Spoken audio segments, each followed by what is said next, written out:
Bienvenidos. Hoy vamos a tratar un tema, bueno, un tema delicado, ¿no? ¿Qué pasa cuando las normas de la escuela, como las clases de natación mixta obligatorias, chocan con las creencias religiosas de una familia? Exacto. ¿Dónde está el límite? ¿Quién se adapta a quién? Es una pregunta compleja. Y para explorarla, vamos a sumergirnos en un caso muy concreto, ¿verdad? Sí, el caso Osmanoglu y Kokavash contra Suiza. Llegó al Tribunal Europeo de Derechos Humanos, el TEV, y hubo sentencia en 2017. Y nos vamos a apoyar en un análisis muy interesante de Rafael Palomino, publicado en 2018. Perfecto. Pues la idea es usar este caso para entender el debate más amplio sobre cómo encajar las prácticas religiosas en las escuelas europeas, ver esa tensión entre la libertad de las familias y los objetivos del Estado como la integración. Sobre todo en un contexto como el suizo, además, con su sistema cantonal y la escuela como pilar integrador, es clave. Pues entremos ya en el caso. ¿Quiénes son los protagonistas? Pues mira, es un matrimonio suizo, pero de origen turco y religión musulmana. Tenían dos hijas, bastante pequeñas en ese momento, 7 y 4 años, y el conflicto surge con las clases de natación, ¿no? Que eran mixtas y obligatorias en su cantón, Basilea. Eso es. Pidieron que sus hijas fueran eximidas de esas clases.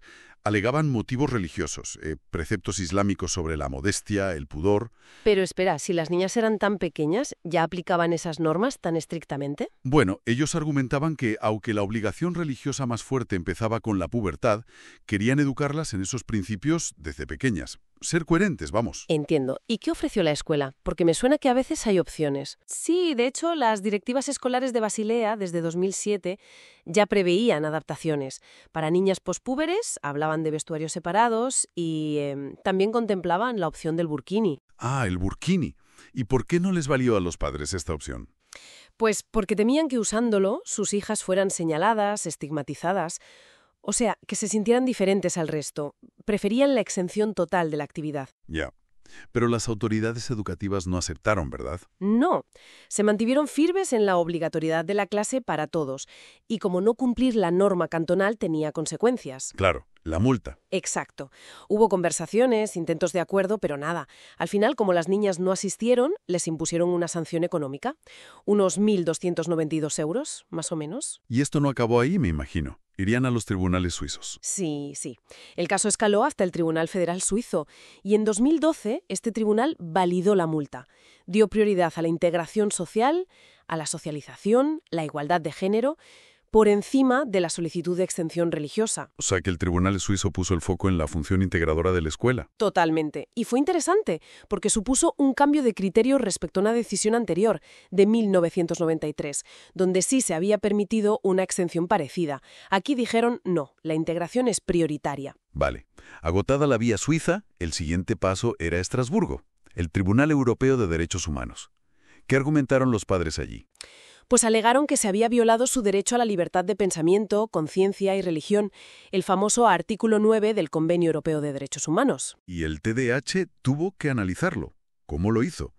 Paso a paso, supongo. Sí, siguió su método habitual. Primero, hubo una interferencia en su libertad religiosa. Y la respuesta fue, sí, claro, obligarles a ir a una clase contra sus convicciones afectaba su libertad. Bien, primer punto, sí.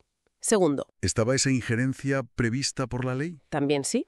La normativa escolar del Cantón de Basilea lo establecía claramente. Vale, legal era. ¿Y perseguía un fin legítimo? ¿Había una buena razón para esa norma? Pues el tribunal identificó varios fines legítimos. Mencionó la integración social, y esto es importante, especialmente de niños extranjeros, también el desarrollo armónico de los niños, el cumplimiento del currículo escolar obligatorio y la igualdad de sexos. Fines considerados válidos por el convenio. Injerencia sí, base legal sí, fines legítimos sí. Llegamos al núcleo, no, la proporcionalidad. ¿Era esa medida necesaria en una sociedad democrática? Ahí está el quid de la cuestión, exacto.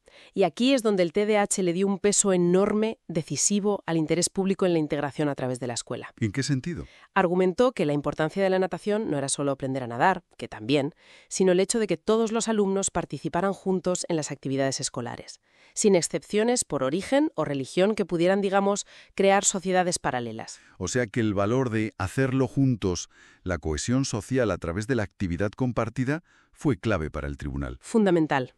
Consideraron que el interés del Estado en que todos los niños siguieran el currículum completo y se integraran socialmente pesaba más que el deseo particular de los padres. ¿Y qué papel jugó la oferta del Burkini en la decisión del TDAH? Pues fue relevante. El tribunal lo vio como un intento de acomodación razonable por parte de las autoridades suizas, una forma de intentar equilibrar la norma general con las creencias de la familia.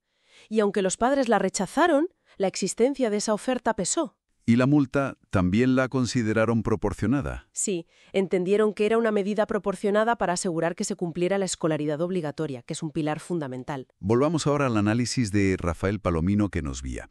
Él habla de conceptos como acomodación razonable. ¿Cómo encaja eso aquí? Bueno, Palomino explica que esa idea de acomodación razonable, ajustar normas generales para no perjudicar injustamente a grupos por sus creencias, con ciertos límites, está más desarrollada en el derecho laboral que en el educativo. Ya. ¿Y qué opina él concretamente de esta sentencia del caso Osmanoglu? Pues la ve como una solución práctica, quizá, pero no la considera del todo satisfactoria desde un punto de vista jurídico, técnico.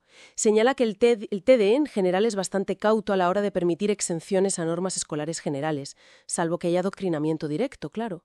Reconoce que los estados tienen un margen amplio para definir sus currículos. ¿Y cuál es su principal crítica, su preocupación? Su preocupación principal es el argumento de la integración.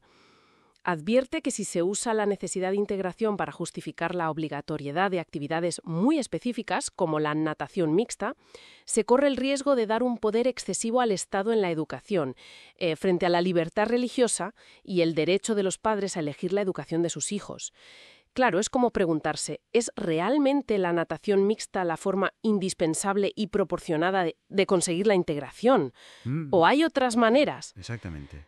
Cuestiona esa conexión tan directa y si la medida, incluyendo la multa, era realmente proporcionada para ese fin. Incluso llega a sugerir un posible prejuicio somático. Prejuicio somático. ¿Qué quiere decir con eso? Pues la idea de que tal vez somos más proclives a aceptar exenciones escolares por motivos médicos, físicos, que por motivos de conciencia o religiosos profundos. Como si lo físico tuviera más peso que lo espiritual o de conciencia a la hora de pedir una excepción. Interesante punto. Entonces, resumiendo, el TDAH dio la razón a Suiza. El interés general en la integración social a través de la escolarización completa y compartida prevaleció sobre la objeción religiosa, y la oferta del Burkini, como intento de acomodación, también contó.